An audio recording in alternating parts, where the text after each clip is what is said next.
Moi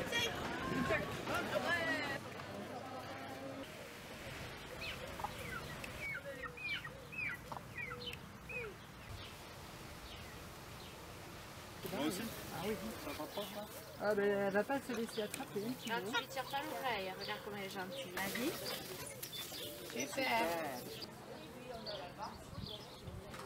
Donc, bonjour Hélène, merci de nous recevoir à l'Atome du Ramier. Vous êtes installée en 1995, ouais. C'est bien ça? Vous avez pris la suite de vos parents? Oui, j'ai travaillé d'abord avec eux et puis petit à petit ils sont partis à la retraite. Oui. D'accord. Alors qu'est-ce qui vous a motivé à reprendre? Est-ce que c'était un rêve pour vous de reprendre la ferme de vos parents? Disons que c'est une jolie exploitation. J'ai eu le plaisir de grandir à la campagne, de grandir dans une ferme. Un mode de vie tout à fait particulier, très enrichissant, et puis en même temps on vit avec la famille, on vit avec les animaux, on vit avec les travailleurs, on travaille avec eux ou on prend des vacances ensemble. Disons qu'il n'y a pas de cloisonnement entre la vie familiale et la vie professionnelle des parents, et ça, en tant qu'enfant, j'ai trouvé ça formidable. Et c'était une grande chance, j'estime que c'était une grande chance de grandir dans ce milieu-là, et donc je me suis dit, il faut que je l'offre aussi à mes enfants. Et alors, quand votre sœur s'est installée un petit peu plus tard, qu'est-ce qui a changé vraiment sur la ferme? Est-ce qu'il y a eu des choses qui vraiment sont arrivées à ce moment-là, qui sont un peu imbriquées dans la vie La ferme est une continuité en fait, elle évolue tout le temps un petit peu, il n'y a pas eu de grands changements.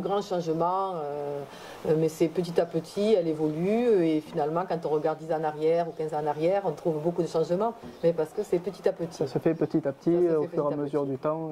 Tout à fait, ouais. D'accord. Donc au départ, vous n'aviez pas forcément les visites que vous avez aujourd'hui. Comment ça s'est passé? Comment est-ce que vous en êtes arrivé à avoir tout ce monde qui vient sur la ferme? Disons que le grand changement a eu lieu avant mon arrivée, en 1988, lorsqu'on a commencé à faire le fromage. Là, ça a vraiment été un chamboulement. Mes parents avant étaient éleveurs laitiers, tout simplement. Ils avaient 80 vaches. Et en 88, ils ont décidé de transformer une partie de leur production en fromage. Donc ça, j'avais 15 ans, je l'ai vécu complètement avec eux. Mais là, ça a été vraiment un gros changement dans l'exploitation agricole. Des nouveaux métiers. Qu'est-ce qui les a décidés à passer en transformation fromagère? C'était les quotas laitiers en fait. Ils étaient coincés avec les quotas laitiers qui s'étaient instaurés en 1984. Et si vous voulez garder leur troupeau, il fallait qu'ils transforment leur lait. Aujourd'hui, vous êtes devenu vraiment une ferme d'accueil, vous recevez énormément de monde, jusqu'à recevoir sur votre ferme aujourd'hui la fête du goût et des saveurs. Comment est-ce que vous en êtes arrivé là? Disons que quand on a commencé à faire du fromage, on s'est dit il faut le faire savoir. Et pour le faire savoir, on a fait une fête pour l'inauguration de la cave d'affinage. D'accord. Ça a été notre première fête à la ferme. On a eu 1000 personnes, on était vraiment très très contents. Et puis la deuxième année, on a fêté le premier anniversaire, puis le deuxième anniversaire, etc. Petit à petit, on s'est associé à d'autres producteurs. On a organisé la fête gourmande, qui avait aussi beaucoup de succès. Puis petit à petit, au fur et à mesure des années, ces manifestations ont évolué. Et depuis 24 ans, donc maintenant, c'est la fête du goût et des saveurs, organisée par une association de producteurs fermiers de la région, et qui effectivement a beaucoup de succès, puisqu'on a reçu pas loin de 20 000 personnes cette année sur la ferme. C'est devenu vraiment une tradition sur la ferme du Ramier de recevoir tous les ans ces producteurs qui viennent montrer un petit peu leur travail. Oui, c'est une tradition. Cette fête a beaucoup de renommée. Les gens sont très fidèles, ils apprécient beaucoup, ils aiment l'ambiance. Retrouver les vrais produits, retrouver le milieu de la ferme. Et oui, ça a du succès. Ouais. D'accord. Alors aujourd'hui, cette ferme, c'est un peu devenu aussi une ferme pédagogique. Vous recevez beaucoup d'enfants, aussi des adultes qui viennent un peu découvrir le monde de la ferme. Comment est-ce que vous travaillez, comment est-ce que vous fabriquez vos fromages, comment vous élevez vos animaux. Pour vous, c'était vraiment essentiel de transmettre ce savoir? Mais au départ, on a fait ça parce que, toujours pareil, il fallait vendre notre fromage, donc il fallait le faire savoir.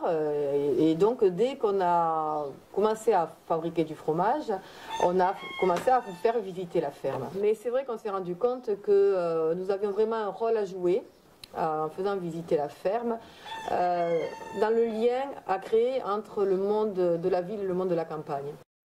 les gens de la ville, ils n'ont plus aucun contact avec la campagne. Ils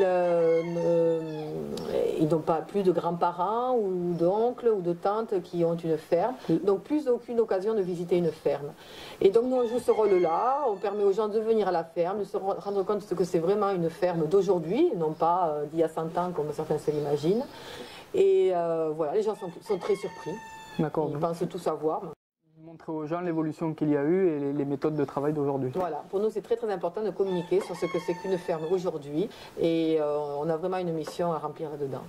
Aujourd'hui, sur cette ferme, vous avez énormément de travail, vous avez l'élevage, vous avez la fromagerie, vous faites les marchés locaux, vous avez aussi une implication dans les fêtes qui se passent autour de chez vous. Vous faites aussi des manifestations, vous allez aussi sur des manifestations sur Paris. Comment vous faites pour tout gérer? Parce que ça paraît énorme comme oui, travail. On fait beaucoup de choses. On a la famille, hein. Donc je suis aujourd'hui installée avec ma sœur Edith, mes parents, ma tante, ma sœur, les enfants aussi nous aident quand ils sont disponibles pour certaines manifestations, notamment sur l'accueil à la ferme. Et puis on a aussi du personnel qui travaille avec nous, on a 9 salariés. D'accord. Et donc oui, on a beaucoup de travail, donc il faut le partager.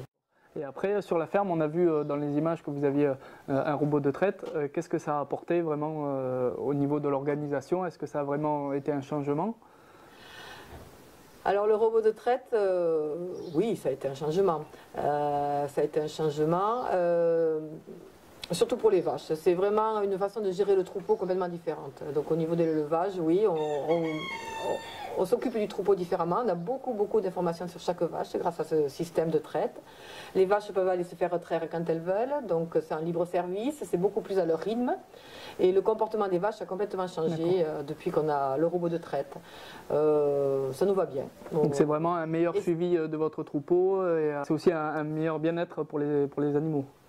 Ah oui, certes, ça c'est sûr. Les vaches peuvent venir quand elles veulent, on le sent vraiment à leur comportement, ça leur apporte du confort, du bien-être. Maintenant, c'est une façon différente de gérer le troupeau qui nous convient bien.